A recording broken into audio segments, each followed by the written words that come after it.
जय श्री श्याम। अक्षय तृतीया की एक कथा के अनुसार प्राचीन काल में एक धर्मदास नामक वैश्य था। धर्मदास अपने परिवार के साथ एक छोटे से गांव में रहता था। वह बहुत ही गरीब था। वह हमेशा अपने परिवार के भरण पोषण के लिए चिंतित रहता था। उसके परिवार में कई सदस्य थे। धर्मदास बहुत धार्मिक प्रवृत्ति का व्यक्ति था। उसका सदाचार तथा देव एवं ब्राह्मणों के प्रति उसकी श्रद्धा अत्यधिक प्रसिद्ध थी, क्योंकि वह बहुत धर्म की चीज़ें करता था। अक्षय तृतीया व्रत के महात्म्य को सुनने के पश्चात उसने अक्षय तृतीया पर्व के आने पर सुबह जल्दी उठकर गंगा में स्नान करके विधि पूर्वक देवी देवताओं की पूजा की। व्रत के दिन सामर्थ्य अनुसार जल से भरे घड़े, पंखे, जौ, सत्तू, चावल, नमक, गेहूं, गुड़, घी, दही, सोना तथा वस्त्र आदि वस्तुएं भगवान के चरणों में रखकर ब्राह्मणों को अर्पित करी।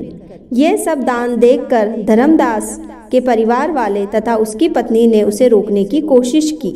उन्होंने कहा कि अगर धर्मदास इतना सब कुछ दान में दे देगा तो उसके परिवार का पालन पोषण कैसे होगा।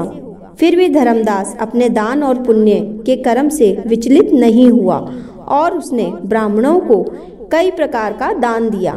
उसके जीवन में जब भी अक्षय तृतीया का पावन पर्व आया, प्रत्येक बार धर्मदास ने विधि से इस दिन पूजा एवं दान आदि कर्म किया। अनेक रोगों से ग्रस्त तथा वृद्ध होने के उपरांत भी उसने उपवास करके धर्म, कर्म और दान पुण्य किया।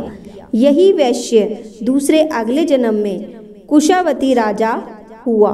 मान्यता है कि अक्षय तृतीया के दिन किए गए दान पुण्य व पूजन के कारण वह अपने अगले जन्म में बहुत धनी एवं प्रतापी राजा बना।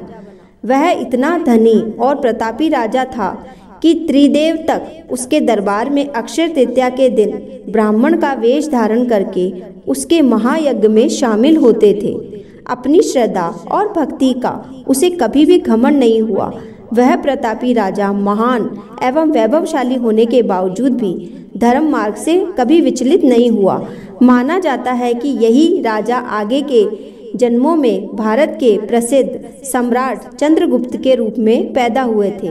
जैसे भगवान ने धर्मदास पर अपनी कृपा की, वैसे ही जो भी व्यक्ति इस अक्षय तृतीया की कथा का महत्व को जानता है और विधि विधान से पूजा एवं दान आदि करता है, उसे अक्षय पुण्य एवं यश की प्राप्ति होती है और उसके घर के अन्न धन के भंडार भरे रहते हैं और जन्मों के पाप नष्ट हो जाते हैं और वह जन्मों जन्मों तक मोक्ष की प्राप्ति करता है।